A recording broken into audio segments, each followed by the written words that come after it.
I was staring right at my neighbor's chest, and she was looking straight back at me. That is how the worst moment of my life started.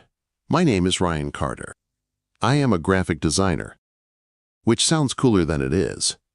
Most days I sit in a small apartment in Harbor Bay and make logos and websites for people who say things like, "I love it, but can you change everything?" I moved to Harbor Bay 8 months ago because I thought living near the ocean would fix something in me. I thought the sound of the waves would make me less stressed, less lonely, less tired. I was wrong. I still worked all the time. I still felt worn out every day. I still had no real friends. My apartment had a nice view of the water, but most of the time my blinds were half closed, and I stared at my computer instead. My neighbor Emma lived in the apartment right next to mine. We shared a wall. At night, I sometimes heard soft jazz through it. Smooth piano, quiet sax, the kind of music people play in movie scenes where they drink wine and look perfect. Emma always looked like that when I saw her. Perfect. We would pass in the hallway maybe once a week. She would be in a neat blazer or a fitted dress, blonde hair pulled back tight, a leather bag over her shoulder. Even when she checked her mail, she looked like she was on her way to a meeting. She would smile and say, "Hey." I would say, "Hey," back in my old hoodie and worn sneakers. Then we would both keep walking. That was our entire relationship. One Sunday afternoon, I hit a wall. I had worked 17 days in a row without a real break. My eyes burned from staring at my monitor. My shoulders and back felt like wood. Everything in my head was just noise. I knew if I did not get out of my apartment, I was going to lose it. So I grabbed an old folding chair from my closet. I pulled on some shorts and a t-shirt that did not match. I did not even look in the mirror. I locked my door and walked the 4 blocks down to Shoreline Beach. The second my feet hit the sand, I felt a little better. The air smelled like salt and sunscreen. The sound of the waves was steady and strong. Kids were building sand castles. A dog chased a ball. Couples walked near the water, hand in hand. I found a spot a little away from everyone else and set up my folding chair. I had brought a paperback thriller with me, something about a detective who walks into the wrong room and knows right away that something is off. I opened the book and tried to read, but my brain would not stop. "You have 3 projects due next week," it said. "You should be working. Why are you here? You are wasting time." I took a breath and forced myself to look up. I told myself I needed to pretend to be a normal person for at least one afternoon. No clients, no emails, just ocean. That was when I saw her, Emma. She was about 30 feet away, near a big blue beach umbrella. At first, I did not recognize her. Her hair was down, loose and wavy, falling past her shoulders instead of pulled back tight. She wore a bright yellow swimsuit and a white wrap tied around her waist. She was laughing at something another woman said. It was not her hallway smile. It was a real laugh. She looked different, softer, happy. For a second, I thought about walking over to say hi, but the idea felt strange. We barely spoke in our own building. If I walked up to her at the beach, in my faded t-shirt and messy hair, I was sure it would come off weird. So I kept my eyes on my book. Or I tried to. I kept glancing up. She and her friend spread out towels, put on sunscreen, talked, and laughed. They looked like they were having a good day, the kind of day I'd forgotten how to have. Then things changed fast. Emma's friend got a call and stood up with an annoyed look on her face. She walked toward the water, pacing and waving her free hand as she talked into her phone. Emma stayed by the umbrella, digging through a big canvas bag.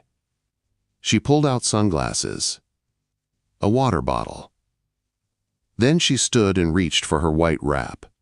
She started adjusting it, tugging it a little higher like she was tightening it around herself. That was when the wind hit. A strong gust rolled over the beach. The umbrella near me shook so hard it almost flew out of the sand. I reached out and grabbed it on instinct. Out of the corner of my eye, I saw Emma's wrap lift. The wind caught the light fabric and yanked it clean off her body before she could grab it. 1 second, it was wrapped around her. The next, it was flapping through the air behind her like a white flag. For 2 or 3 long, frozen seconds, Emma stood there, topless, and I was looking right at her. My brain shut down. My eyes took in the sight before my mind understood what it was seeing. Then everything snapped back at once. Her hands flew up to cover herself. She spun, grabbed the wrap, and yanked it across her chest. As she did, her gaze shot up and met mine. Her face went from surprise to shock to pure horror. I felt my own face go hot. I dropped my eyes to my book so fast my neck hurt. My heart pounded against my ribs. I could hear my pulse in my ears. All I could think was, I am the creep at the beach. I am the weird neighbor who stares. It did not matter that it was an accident. It did not matter that the wind was to blame. It did not matter that I would have cut my own eyes out rather than make her feel exposed. What mattered was that she had seen me looking, and I had seen her notice me looking. I glued my eyes to the page. I was not reading. The words blurred together. I just needed somewhere to look that was not her. The detective knew something was wrong the moment he entered the room. I read that line again and again. 10 times. 20 times. I could not lift my head. My body felt locked in place. Maybe I should move to a different city, I thought, or dig a hole and live in the sand. After what felt like both 5 seconds and 5 hours, I risked a tiny glance up. Just a quick one. Emma was talking to her friend, who had come back from her call. They were both looking in my direction. My stomach dropped. She was telling her friend about the creep who had been staring. Of course she was. Maybe they were about to march over and yell at me. Maybe they would call security. Could you get kicked off a public beach for this? Arrested? I told myself I would wait 5 more minutes. Then I would stand up, fold my chair, and walk calmly back to my car. Not run. Running would make me look guilty. Just walk like a normal person who had not just lived the most mortifying moment of his life. I did not make it to 5 minutes. I saw movement in the corner of my eye, someone walking across the sand toward me. Please be a random person, I thought. Please be anyone else. The footsteps stopped right next to my chair. A shadow fell across my book. My throat went dry. I looked up slowly. Emma stood there, wrap pulled tight around her, sunglasses pushed up on top of her head. Her hair moved a little in the wind. Her eyes were fixed on me. She did not look angry exactly, just serious, intense. "Hey," she said. My mouth tried to form words, but nothing came out at first. Then everything came out at once. "I am so sorry," I blurted. "I did not mean to look." "The wind grabbed your wrap, and I was already facing that way, and I know how that sounds, and I swear I am not some creep, I just—" She lifted her hand, and I shut up. "It is fine," she said. Her voice was calm, which only confused me more. "These wraps are useless when it is windy."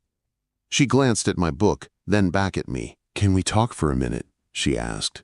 My brain shorted out. Emma, the perfect neighbor I had barely spoken to, the woman I had just seen in the most private way, was asking to sit and talk like this was some normal afternoon. I nodded, because I did not trust my voice. My heart hammered as she lowered herself down onto the sand beside my chair.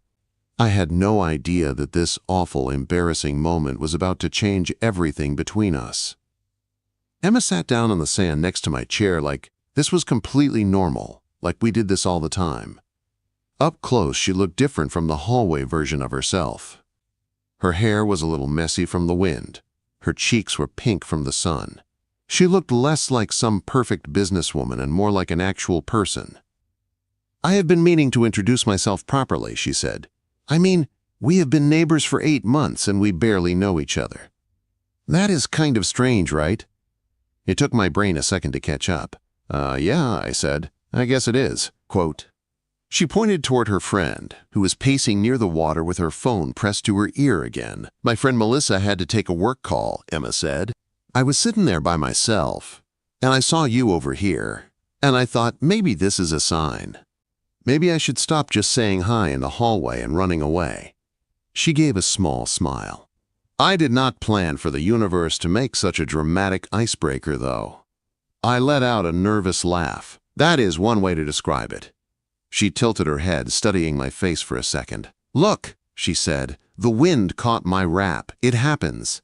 I am not here to make this more awkward than it has to be. You reacted like a decent person. You looked away. So let's just call it bad timing and move on. Deal." "Deal," I said fast. My shoulders dropped a little, like someone had taken a weight off them. "Okay," she said. "Then let me start over. I am Emma." "I know," I said, then felt stupid. "I mean, I have seen your mail by the boxes." She laughed. "So you know my last name is Wallace, and that I get way too many packages." Quote. "Pretty much," I said. "I am Ryan Carter." "I know," she said. "I can hear you typing through the wall at midnight. I figured only a freelancer would be working that late." I blinked. "You can hear that?" "Sometimes," she said. "Not in a bad way. Just in a wow, this guy never stops working kind of way." "Graphic design," I said, answering the question she had not asked yet. "Websites, logos, all the usual stuff. Clients send changes at 11 at night and expect them done by morning. Freelance life." She nodded like that made sense. "I am a marketing strategist," she said. "I work remote too. I moved here from Boston thinking I would slow down, but I just ended up being stressed with a better view." "That is exactly how I feel," I said. "I moved from Seattle. I thought the ocean would fix my life. Turns out I am just burned out near water instead of burned out near rain." Emma smiled, and this time it reached her eyes. "So we are both tired workaholics with ocean views we never enjoy," she said. "Good to know." We started talking. It felt strange at first, like trying on a shirt you are not sure will fit. But then it got easier. She asked about my favorite projects.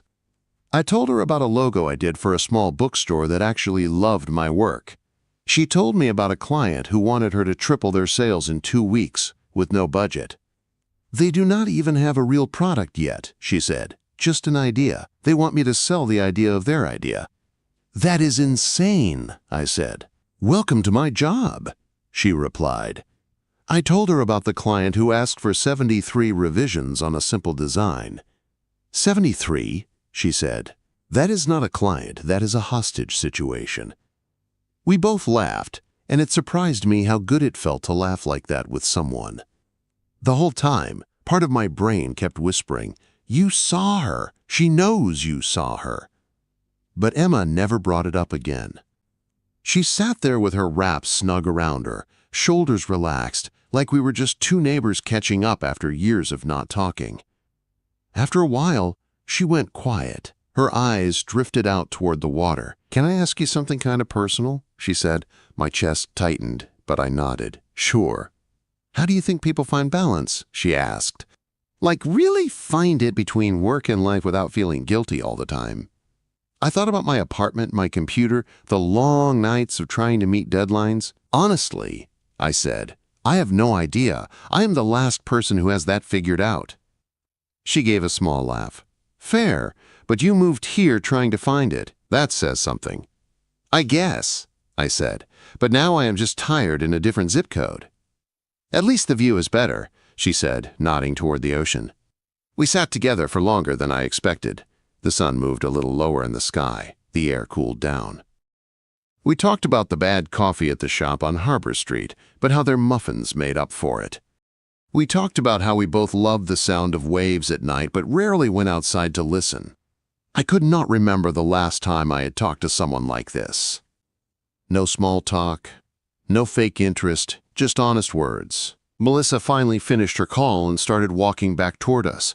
She eyed me with cautious curiosity. "That is my cue," Emma said, standing up and brushing sand off her legs. "I should get back before she thinks I have run away forever." She took a step, then turned back to me. "Hey," she said. "There is a neighborhood gathering next Saturday. Some people from our building and a few from the next one meet at the community center. I usually make an excuse and stay home, but this time I am thinking of going." She paused. "You should come too," she added. "I can text you the details. That is, if you want to go and not just hide behind your computer."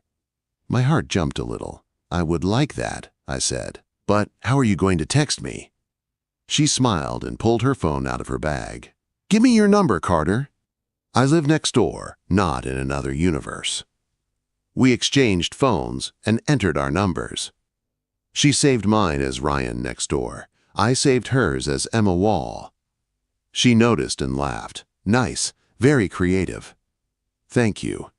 "I am a professional," I said with a slight bow. She shook her head, still smiling, then walked back to Melissa. I watched them talk. At one point, Emma glanced back at me. Our eyes met, and this time there was no panic, just something warm and curious. I stayed at the beach for another hour, but my book stayed closed. My mind kept replaying everything. The wind, the panic, the walk across the sand. The way Emma had sat down next to me on purpose and turned a disaster into a real conversation. The most mortifying moment of my life had somehow shifted into something else. Something that felt like a beginning. The next few days crawled by. I kept checking my phone like a teenager who had just given his number to his crush. I told myself not to overthink it. We were just neighbors. She had just been kind. That was all. On Thursday night, I was hunched over my desk working on a logo when my phone buzzed. Neighborhood gathering this Saturday at 6 at the community center. You should come. A second message followed. Also, do you like Thai food? I stared at the screen, reading it 3 times. My heart sped up. Yeah, I typed back. I will be there. And yes, I like Thai. Why? There is a new place on Harbor Street, she replied. Want to try it before the gathering? We can go over to the center together after. Less awkward that way. I could almost hear her voice in those words. Sounds good, I wrote. What time? I will knock on your door at 5, she sent back. You are literally 10 feet away. No need to pick you up. I smiled. Deal, I answered. Saturday took its time. I spent the day pretending to work, but my eyes kept drifting to the clock. Around 4, I finally gave up and went to get ready. I tried on 3 different shirts before settling on a dark blue one that made me look slightly less like a guy who lived in hoodies. At exactly 5, there was a knock. I opened the door, and there was Emma, wearing a light green sundress, her hair down and wavy again. The hallway light made her eyes look brighter. Hey, she said. Ready?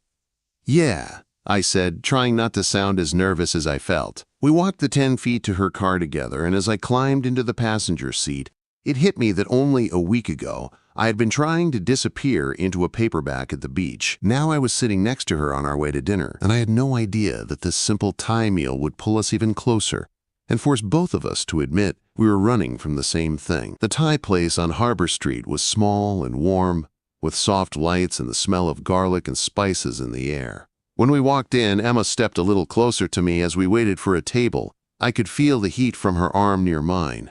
We got a small table by the window. Outside, the sky was turning orange as the sun started to drop. Inside, people were talking quietly, chopsticks clicking on plates.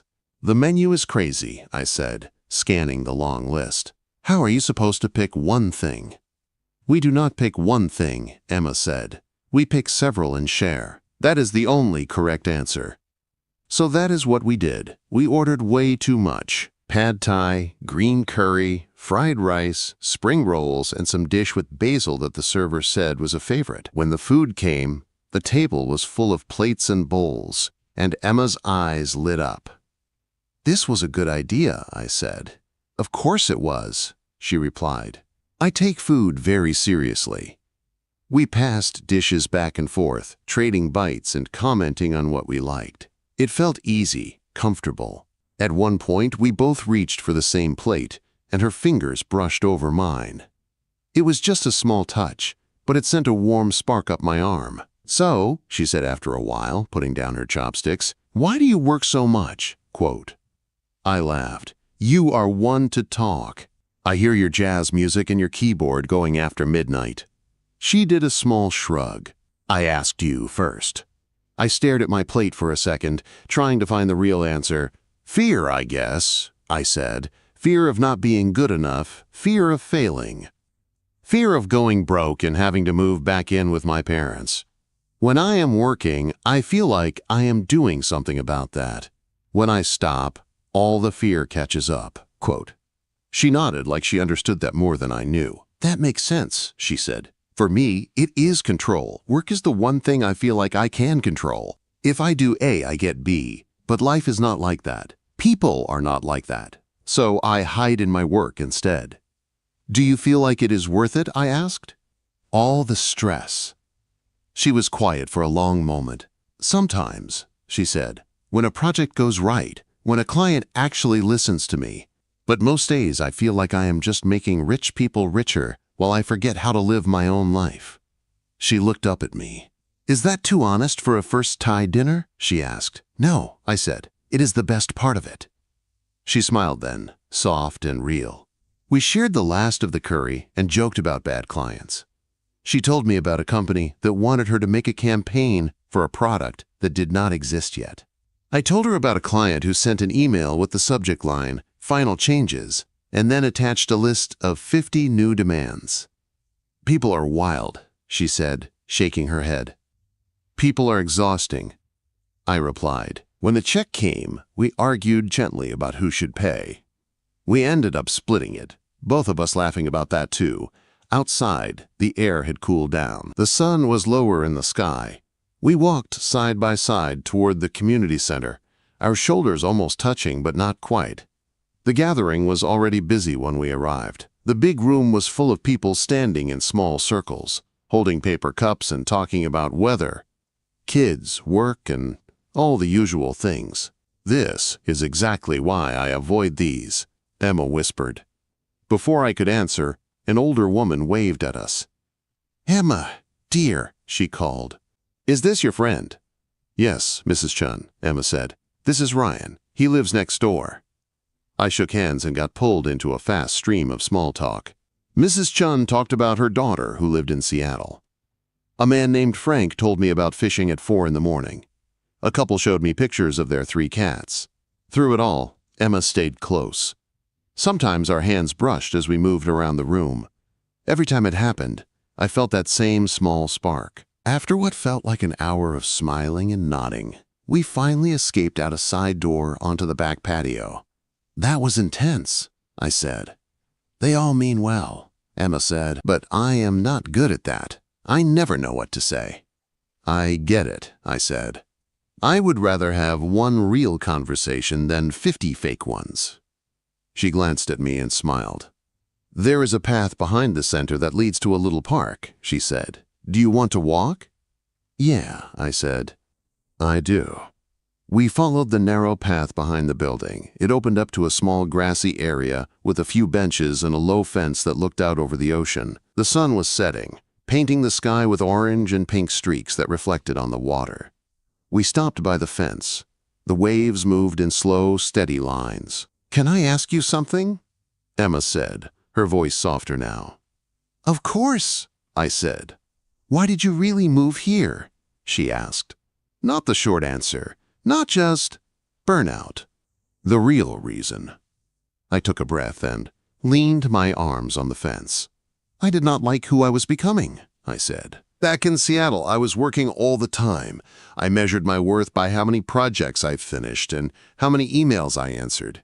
If I took a night off, I felt guilty. I stopped seeing friends. I stopped doing anything just for fun. I felt like I was turning into a machine. I looked over at her. I thought moving here would change me, I said. But I brought myself with me. Same mind, same habits. Emma stared out at the water. I did the same thing, she said quietly. In Boston, I was the person who always said yes. Yes to more work, to more responsibility, to more pressure. I was proud of being the reliable one. Then one day I woke up and realized I did not know what I liked anymore. I only knew what other people wanted from me. She let out a slow breath. So I moved here. New town, new coast, same old problem. I said yes to all the work again. I sat alone in my beautiful little apartment and told myself I was too tired to go out. I told myself I would make friends later. She turned to face me fully. Then I saw you in the hallway, she said. You in your hoodie, looking half awake, and I thought, that guy looks like how I feel. I laughed softly. That is probably accurate. We are both running, she said, just in different directions. So what do we do? I asked. I do not know, she answered. But maybe we stopped trying to figure it out alone. A quiet fell between us, the good kind. The sky kept changing colors. A couple walked past with a stroller. Somewhere behind us we could hear the faint noise of people still talking inside the center. "There is this fundraiser next Saturday night," Emma said after a while. "For an ocean conservation group. It is at the old boathouse on the pier. I bought a ticket months ago and planned on not going." "Why?" I asked. "Because I did not want to go alone," she said. "I told myself I would meet people, but I did not try." She bit her lip for a second like she was nervous. "Would you go with me?" she asked. "Is my date." The word hung there between us, simple and heavy at the same time. My heart kicked up. I tried to play it cool, but I am pretty sure my voice came out a little higher when I said, "Yes, I would like that. A lot." She smiled, wide and bright. "It is semi-formal," she said, "so you will need to wear something nicer than a hoodie." "I own one decent shirt," I said. "Maybe even a tie if I can find it." "I believe in you," she said. We walked back to the center and stayed a little longer so people would not think we had vanished. But the whole time my mind was on next Saturday. On the word date. On the way she had looked at me when she asked. When the gathering ended, we walked home side by side in the dark. The streetlights cast long shadows on the sidewalk. The air smelled like the ocean and cut grass. At our building, we stopped between our two doors. "Thank you for tonight," Emma said. "For coming. For talking. For not making me feel crazy for feeling the way I do." "You are not crazy," I said. "You make more sense to me than most people I know." She smiled and reached out. Her hand squeezed my forearm for just a second. It was a simple touch, but it sent a warm line all the way up to my chest. "Good night, Ryan," she said. "Good night, Emma," I replied. She went into her apartment. I stood in the hallway for a moment, staring at my door and feeling like the whole building was somehow different now. The week before, the fundraiser felt both slow and fast. I worked on client projects, I answered emails, I tried not to think too much. It did not work. On Saturday evening, I stood in front of my bathroom mirror, straightening a gray button-up shirt and fumbling with a dark tie I barely remembered how to knot. At a few minutes before 7, I stepped out into the hallway and walked the short distance to Emma's door. My hands were a little sweaty. My heart was beating way too fast for such a short walk. I knocked. The door opened. Emma stood there in an emerald green dress that made her eyes look even brighter. Her hair fell in soft waves. She had a light touch of makeup on, just enough to make her look like the most put-together version of herself. For a second, I forgot how to talk. "You look," I started, then stopped. She smiled. "I will accept nice if that is where you were going." "You look amazing," I said honestly. She glanced at my shirt and tie. "You clean up pretty well, too," she said. She reached out and straightened my tie just a little. That small, simple action made my chest feel tight in the best way. "Ready?" she asked.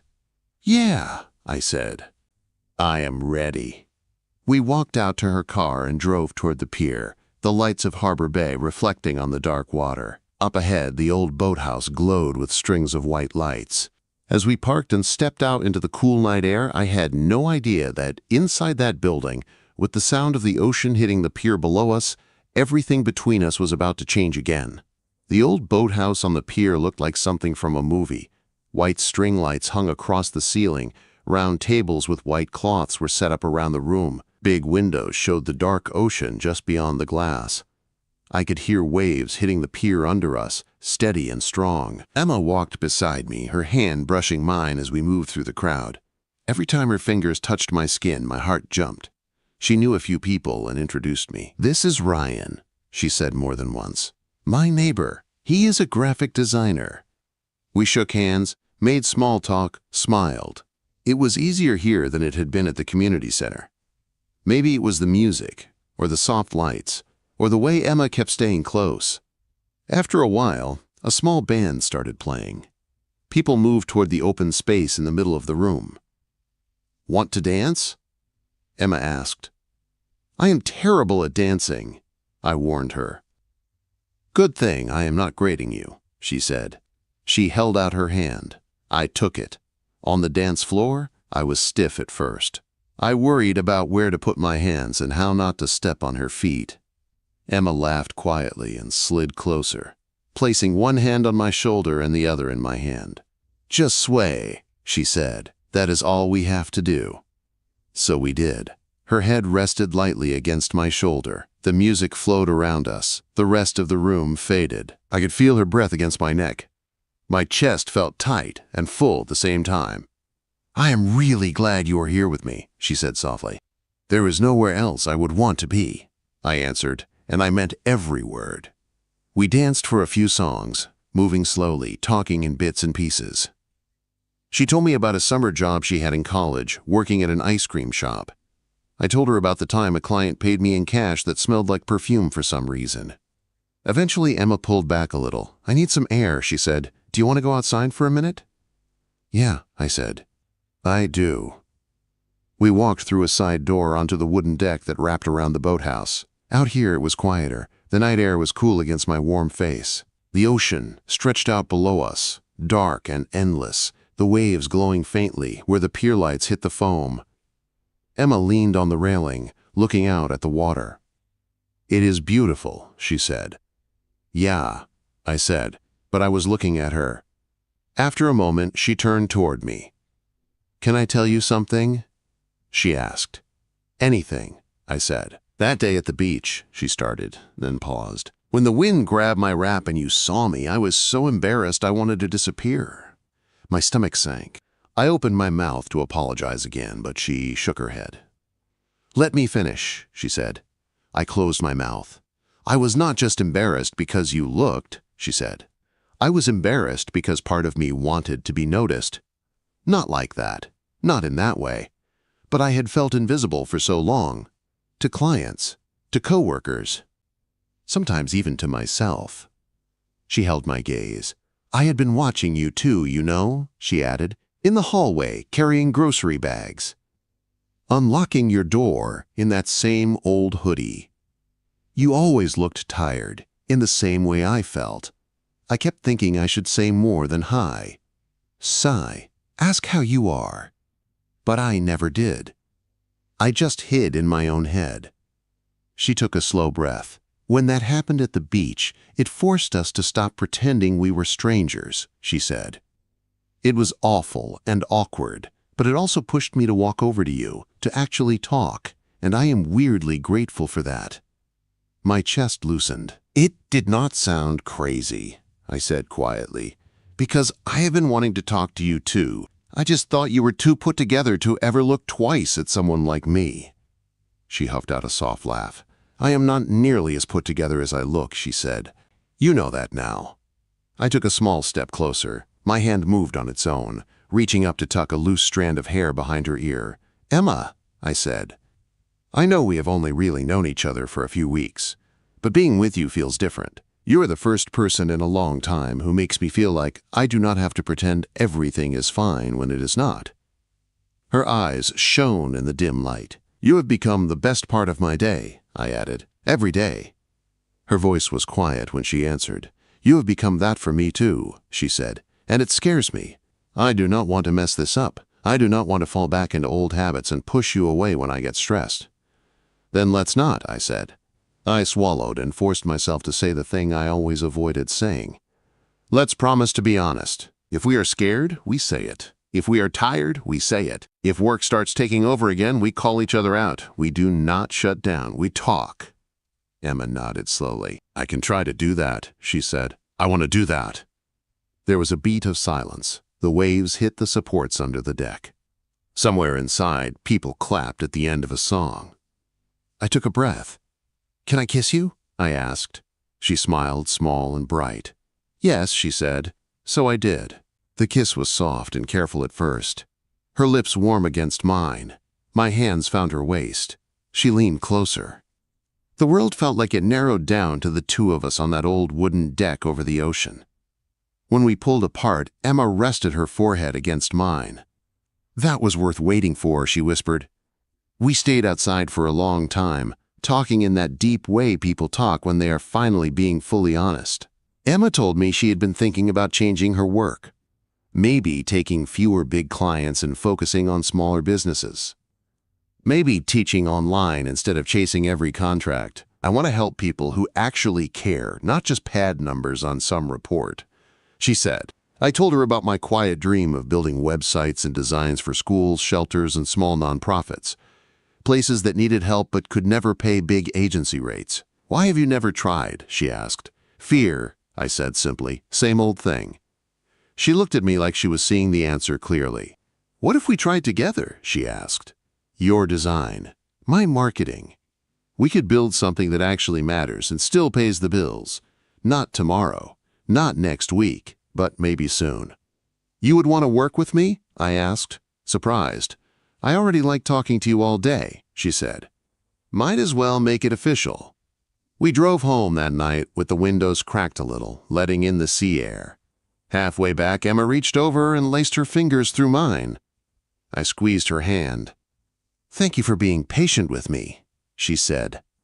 For not running away when things got messy. Quote, Thank you for walking across the sand and talking to me even when it was the most awkward moment of our lives, I replied. She laughed. Best terrible moment ever, she said. The months that followed were different from anything I had known before. We started small. Emma would bring her laptop over and work at my kitchen table while I worked at my desk. Sometimes we were quiet. Sometimes we shared music. Sometimes we stopped and made lunch together, burning grilled cheese and ordering pizza when it went wrong. We took walks on the beach in the evenings. We talked about our days, our fears, the dumb things clients did, the way our minds tried to convince us we were not enough. We fought sometimes. About dishes. About noise. About who was hogging the Wi-Fi. Old habits crept in. She pulled back one week when a big project came in. I shut down one day when a client hated my work. But we went back to our promise. We talked. We apologized. We tried again.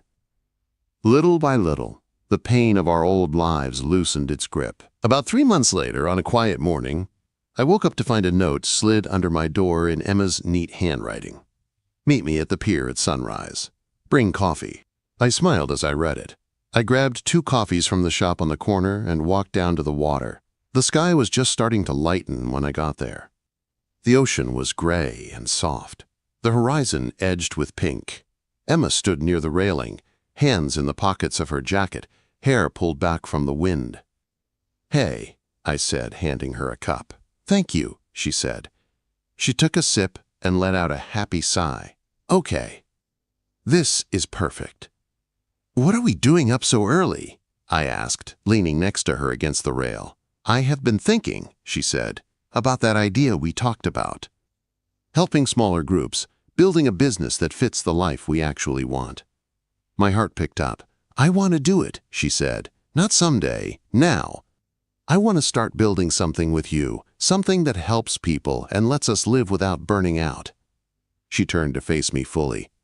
And I do not just mean the business, she added. I want to build a real life with you too, one where we both make time for things that matter, where we do not hide behind work when we are scared, where we keep choosing each other even on hard days.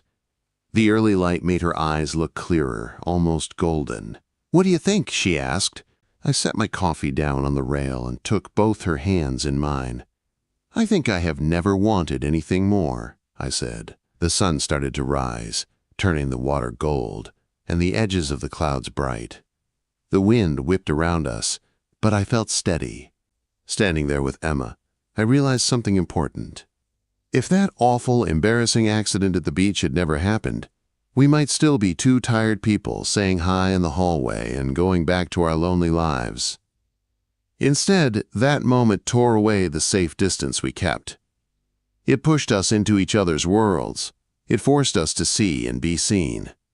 I used to think that day at the beach was the worst moment of my life, I said. Emma smiled. Now?